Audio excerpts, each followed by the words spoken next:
Selamat pagi, siang, sore, dan malam. Kami dari kelompok 4 tugas besar Sistem Manajemen Sumber Daya Manusia akan membahas mengenai sistem payroll dengan anggota kelompok kami sebagai berikut. Objek kajian pada topik kali ini merupakan PT Sekawan Media Informatika, yaitu perusahaan yang bergerak di bidang IT yang berada di Kota Malang, Jawa Timur, dan memiliki 3 layanan utama yaitu software development, website development, dan sistem integrator. PT SMI memiliki visi yaitu melakukan transformasi, digitalisasi, dan melayani sistem yang tepat dengan standar global. Dengan misi yaitu Become One Stop Solution dan values seperti yang ada pada layar. Berikut merupakan struktur organisasi pada PT SMI. Baik, selanjutnya akan dibahas mengenai studi literatur. Yang pertama, menurut Edwin B. Filippo tahun 2007, kompensasi merupakan suatu bentuk imbalan yang diberikan terhadap karyawan sebagai imbal jasa terhadap pekerjaan yang mereka lakukan sebagai karyawan. Sedangkan menurut Swatno dan Priyansa tahun 2011 mengenai sistem kompensasi, yaitu merupakan sistem yang dirancang oleh perusahaan dan terdiri dari komponen-komponen kompensasi mulai dari penentuan besaran kompensasi dan cara pemberiannya. Terdapat dua komponen-komponen kompensasi, yaitu kompensasi finansial dan kompensasi non-finansial. Juga terdapat dua jenis-jenis kompensasi, yaitu gaji dan upah, serta insentif.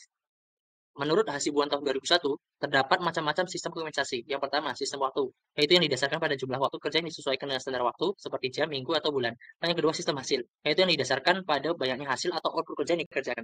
Yang ketiga, sistem borongan, yaitu sistem yang didasarkan pada volume pekerjaan dan lama mengerjakannya. Oke, lanjut masuk ke sistem payroll. Jadi di sini menurut menurut Ajah Yana, sistem payroll atau sistem penggajian itu adalah rangkaian kegiatan bisnis yang dilakukan dalam pengolahan data secara terus-menerus yang dapat memberikan perhitungan penggajian secara otomatis. Kemudian di sini mungkin contoh best practice dari sistem payroll menurut Break 2003 itu integrasi payroll dengan database HR, memberi akses langsung untuk karyawan melihat data perhitungan gajinya, perhitungan gaji dengan pemotongan lain. Masuk ke dalam regulasi sistem penggajian yang ada di Indonesia sendiri, di sini terdapat beberapa poin. Yang pertama itu ada diatur oleh UU nomor 13 tahun 2003 mengenai ketenagakerjaan. Kemudian juga ada peraturan pemerintah nomor 36 tahun 2021, peraturan pemerintah nomor 5 tahun 2003, peraturan Menteri nomor 1 tahun 2017, PPh 21, dan terakhir adalah peraturan Presiden Republik Indonesia nomor 111 tahun 2013 tentang jaminan kesehatan. Selanjutnya dilakukan benchmark dari best practice. Sistem yang di benchmark adalah payroll system. Payroll system adalah sistem yang dirancang oleh perusahaan untuk mengelola proses pembayaran gaji. Payroll system juga dibuat agar proses penggajian dari karyawan lebih tersimplifikasi dan terstandardisasi. Untuk benchmarknya diambil dari 3 sistem informasi yaitu Oracle, SAP, dan Mercari dari Talenta. Yang pertama ada Oracle.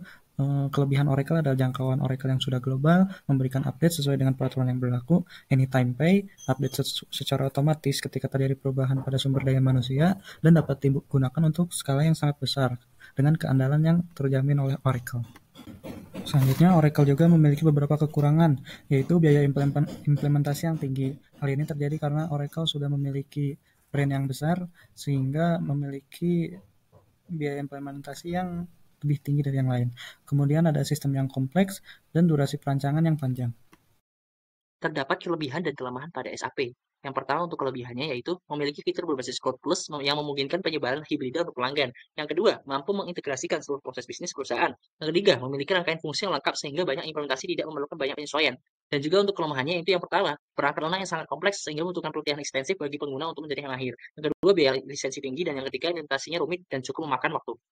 Ya, kemudian selanjutnya ada kelebihan yang ditawarkan oleh Talenta by Makarim. Yang pertama itu adalah backup komponen payroll tanpa resiko gitu. Kemudian yang kedua itu adalah perhitungan komponen yang akurat dan sesuai dengan regulasi yang ada.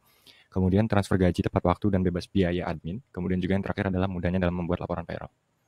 Bagian selanjutnya adalah problem analysis. Oke, selanjutnya problem analysis ditentukan dengan menentukan masalah yang ada dulu dalam perusahaan. Yang pertama adalah perhitungan komponen penggajian yang memungkinkan untuk terjadinya kesalahan. Yang kedua ada proses penggajian yang cukup memakan waktu karena masih dilakukan secara manual. Dan yang ketiga, report hasil penggajian mesti dilakukan secara manual. Untuk opportunities dari masalah yang disebutkan sebelumnya, yang pertama adalah sistem payroll dapat melakukan run payroll atau melakukan pembayaran gaji secara otomatis. Yang kedua adalah sistem payroll yang dapat mencakup perhitungan komponen gaji lain selain gaji pokok seperti perhitungan BPJS, pajak, dan lain-lain. Dan yang ketiga, sistem payroll dapat melakukan report penggajian. Berikut merupakan direktif atau arahan dari PT SMI terkait sistem payroll. Yang pertama, mengintegrasikan sistem payroll dengan proses bisnis lain yang terkait. Yang kedua, memenuhi komponen utama dari sistem payroll itu sendiri. Lalu ada lingkup dari proyek. Yang pertama, perbaikan pengelolaan data dan sisi karyawan. Lalu yang kedua, perbaikan perhitungan pada sistem payroll. Lalu yang ketiga, terdapat report payroll. Selanjutnya dilakukan analisis cause and effect untuk menentukan akar masalah dari masalah yang timbul. digunakan fishbone diagram dengan komponen manusia, mesin, lingkungan, dan metode. Terdapat masalah pada manusia, yaitu rentan terjadinya kesalahan perhitungan penggajian akibat human error.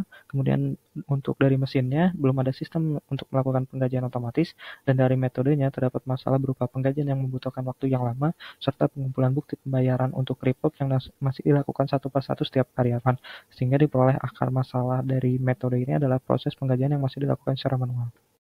Terdapat sistem improvement objektif pada PT SMI terkait sistem payroll. Yang pertama, meminimasi waktu pencatatan dan perhitungan gaji, yaitu dengan merancang sistem payroll yang memiliki UI/UX sederhana. Yang kedua, meminimasi human error dalam perhitungan gaji dan upah, yaitu menggunakan sistem aplikasi. Lalu yang ketiga, mengelola gaji dan bonus karyawan secara adil sesuai kerja, yaitu pada sistem payroll menggunakan fitur employee performance yang merekap keseluruhan absensi karyawan. Yang keempat, menyimpan data administrasi terkait penggajian, yaitu sistem payroll memiliki database sendiri. Lalu yang kelima, memberikan transparansi pada pekerja, yaitu memberikan self-service karyawan agar dapat melihat transparansi penggajian yang dilakukan oleh perusahaan. Selanjutnya ditentukan KPI atau Key Performance Indicator. Yang pertama adalah meminimasi waktu yang diperlukan untuk mengelola penggajian dengan parameter waktu untuk pengelolaannya berkurang sebesar 50% karena penggunaan sistem payroll ini diharapkan dapat mempercepat waktu pengelolaan penggajian. Yang kedua adalah meminimasi kesalahan dalam perhitungan gaji. Kesalahan yang dikurangi adalah parameternya 90% karena sistem payroll sudah dibantu dengan sistem digital sehingga seharusnya tidak terjadi kesalahan. Yang terakhir adalah menyimpan laporan penggajian dengan baik, dengan parameter seluruh data terkait dengan penggajian disimpan dalam database.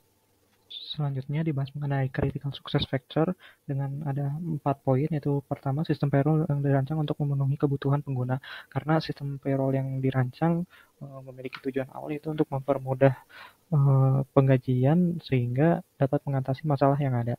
Kemudian selanjutnya sistem payroll yang dirancang memiliki sistem dan interface yang mudah dipahami.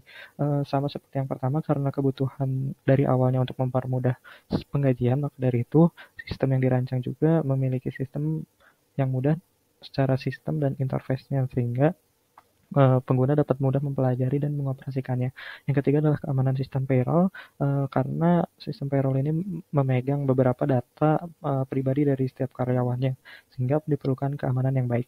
Yang terakhir adalah continuous improvement. Hal ini dilakukan karena perancangan ini merupakan perancangan yang pertama kali, bukan merupakan update dari sistem sebelumnya, sehingga perlu dilakukan perbaikan secara terus-menerus agar sistem menjadi semakin optimal. Selanjutnya dibahas mengenai requirement analysis. Yang pertama adalah functional requirement, berupa user interface requirement dengan kebutuhan sistem yang dapat melakukan input penghapusan data karyawan, melakukan input gaji pokok, perhitungan pajak, perhitungan BPJS, dan perhitungan gaji tambahan, sistem yang dapat menampilkan slip gaji pegawai, rekapitulasi absensi pegawai, dan rekapitulasi penggajian pegawai sebagai report. Kemudian untuk processing requirement ada mengelola data pegawai, data absensi pegawai, mengelola perhitungan penggajian pegawai, dan mengelola pengiriman penggajian pegawai. Untuk storage requirement dibutuhkan untuk menyimpan data pegawai, data absensi pegawai, dan data report penggajian pegawai.